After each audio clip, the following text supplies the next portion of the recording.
नमस्कार। अंतःपुर के कानाफूसी में आप सबों का स्वागत है। और आज हम अंतःपुर के कानाफूसी में जिस कानाफूसी की चर्चा कर रही हैं वो अंतःपुर की कानाफूसी नहीं है, जनता के बीच का कानाफूसी है। क्योंकि अंतःपुर की स्थिति अब कमोबेश एक ऐसे शिविर का हो गया है, मतलब युद्ध के मैदान से लौटने के बाद जिस माहौल में सैनिक होते हैं, जिस माहौल में सेनापति होते हैं, अभी तमाम अंतःपुर की यही स्थिति है। न बात करने की स्थिति में है, न रणनीति बनाने की स्थिति में। क्योंकि रणनीतिकार लोगों का भी हाल यही है कि जिस जिस बात को वो आजमा रहे हैं, पब्लिक उस पर रिस्पॉन्स नहीं कर रही है।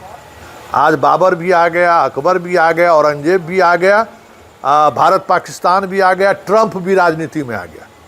लेकिन जो उत्साह जनता में दिखनी चाहिए या जनता का जो रिस्पॉन्स मिलना चाहिए वो नहीं मिल रहा है। वो रणनीतिकार जो दिल्ली में बैठकर रणनीति बना रहे हैं बिहार को लेकर, वो भी थोड़ा असहज है कि बिहार में हो क्या रहा है। बिहार में हर वो एजेंडा, क्योंकि अब तो भाई फर्स्ट फेज का अब उल्टी गिनती शुरू हो चुकी है। प्रधानमंत्री भी आ गए, राहुल गांधी भी आ गए, अमित शाह तो लगातार कैंप कर ही रहे हैं, बीजेपी के फायर ब्रांड नेता योगी भी आज दूसरे दिन आ गए, राजनाथ सिंह की भी एक सभा हो गई।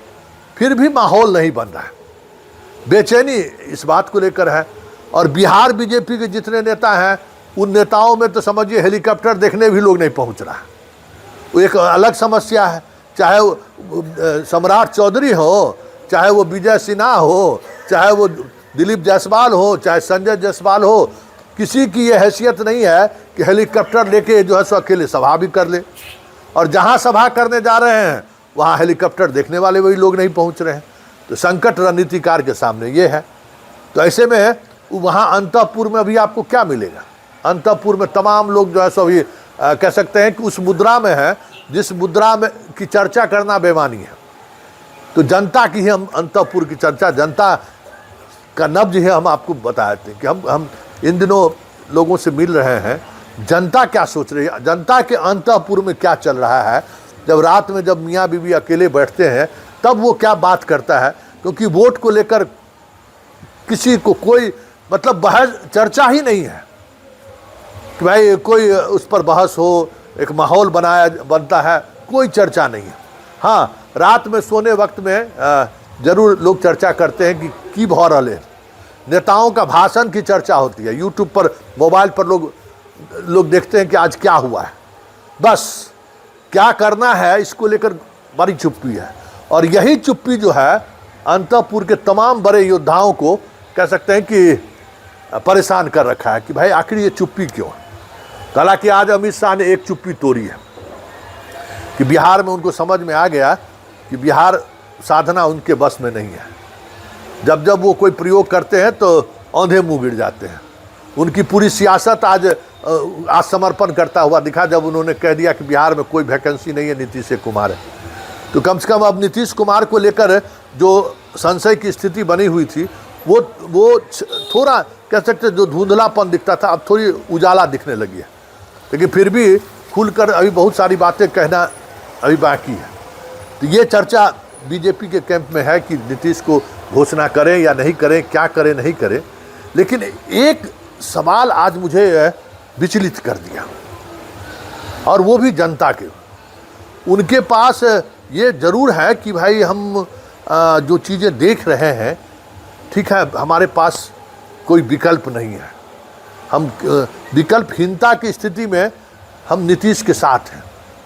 लेकिन नीतीश का जो मना स्थिति है और उस मना स्थिति का जो अधिकारी लाभ उठा रहे हैं, नेता लाभ उठा रहा है, मंत्री लाभ उठा रहा है, अराजक स्थिति बनी हुई है। सत्ता तो हम लोग नीतीश को दे रहे हैं, वोट दे रहे हैं, उसके बाद क्या होगा बिहार में? ये एक 2 3 4 लोगों के बीच के ये जो डिबेट था ना, बहस था ना, उसमें महिलाएं भी शामिल थी। महिलाओं का भरोसा अभी भी नीतीश कुमार पर है। वो कहती अरे छोड़ू ना, अरे कितने गिरते, मतलब कितना समाज में सुरक्षा को लेकर कितना गिरेगा। गिरते गिरते भी 5 बरस बीत जाते। अब महिलाओं की बात सुनिए, मतलब अगर नीतीश कुमार बना स्थिति नहीं है। नीतीश कुमार मुख्यमंत्री बनेगी भी तो समझिए कि कठपुतली मुख्यमंत्री रहेंगे। तो महिलाओं का कहना है कि अरे गिरते गिरते भी बिहार जो है ना 5 बरस बीत जाएगा, किस पर भरोसा कीजिएगा। ये जो चर्चा, ये कोई किसी एक महिला की चर्चा नहीं है। ये जिससे भी हमारी बात हुई घर पर, जिसके घर पर बैठ के 1 घंटे बात हुआ, ये एक बात है। मतलब आज भी बिहार में सुरक्षा एक बड़ा सवाल है। और क्योंकि देखिए अभी भी बिहार के ग्रामीण परिवेश में 90% आबादी को न थाना से कोई मतलब है, न प्रखंड से कोई मतलब है। मतलब जो भ्रष्टाचार, जिस भ्रष्टाचार की चर्चा हम लोग करते हैं, उस भ्रष्टाचार से उनका मेल मिलाप ही नहीं होता है। अगर मेल मिलाप हो भी गया तो 200-500 रुपया दे के एक बार जीवन में पैसा दे के काम कराना, हम करा लिए, जाति प्रमाण पत्र बना लिए, कुछ ऐसा हुआ तो। बच्चों के भविष्य की बात करिए तो हर 1-2 गांव में नीतीश कुमार के शिक्षक बहाली का हो या अन्य जितनी बहालियां हो, सिपाही का, आपको 2-4-10 को यंग जनरेशन के लोग मिल जाएंगे बिहार सरकार में नौकरी करते हुए, खास करके पिछड़ा और अति पिछड़ा और दलित की बस्ती में। तो ये जो चीज़ें हैं ना, ये चीज़ें कहीं न कहीं बिहार लोग समझ रहे हैं क्या बिहार को, मतलब अब क्या हो गया नीतीश के जाने का। नीतीश के जाने, अब नीतीश उस स्थिति में नहीं है। लोग मान लिए हैं कि नीतीश बीमार है, या मान लिए कि अब नीतीश कुमार से कुछ होना नहीं है, फिर भी करें तो करें क्या। ये जो विकल्पहीनता वाली सोच गांव में जो देखने को मिल रहा है, ये हैरान करने वाली बात है। और ये हैरानी भाई वोट पर कितना असर पड़ेगा कहना मुश्किल है। वोट से 1 दिन पहले क्या सोच में ये बदलाव आता है कि नहीं, कहना मुश्किल है। लेकिन सोच सभी रहे हैं कि नीतीश कुमार अब उस स्थिति में नहीं है। नीतीश कुमार की विदाई का कैसे दिया जाए, इस पर लोग सोच रहे हैं। लेकिन सबको एक बार ये सोचना पड़ रहा है कि उसके जाने के बाद कौन, किस पर हम भरोसा करें। ये जो भरोसा है ना, वो भरोसा कहीं न कहीं चारों तरफ से एक जो उत्साह दिखना चाहिए, वो उत्साह चुनाव में नहीं दिख रहा है। इसकी एक बड़ी वजह है क्योंकि हम जिसको चुनने जा रहे हैं ना, या जिसको हम वोट करने जा रहे हैं, उनसे हम उम्मीद नहीं कुछ कर पा रहे हैं कि कुछ नया कुछ होगा। ये नाउम्मीदी जो है ना, अंतःपुर के पूरे कानाफूसी की एक अजीब गजीब कहानी है भाई, अजीब सच है कि जब हम नई सरकार चुनने की बात कर रहे हैं, लेकिन उस सरकार से चुनने को लेकर कोई उत्साह नहीं है, कोई उमंग नहीं है, कोई मतलब उम्मीद भी नहीं है कि उस सरकार से हमें कुछ मिलने वाला है। लोकतंत्र में इस स्थिति को आप क्या कहेंगे? एक बड़ा सवाल है कि हम वोट तो देने जा रहे हैं, लेकिन उस वोट से कुछ नया बदलाव होगा, कुछ नई चीज़ें आएंगी, ये उम्मीद नहीं है।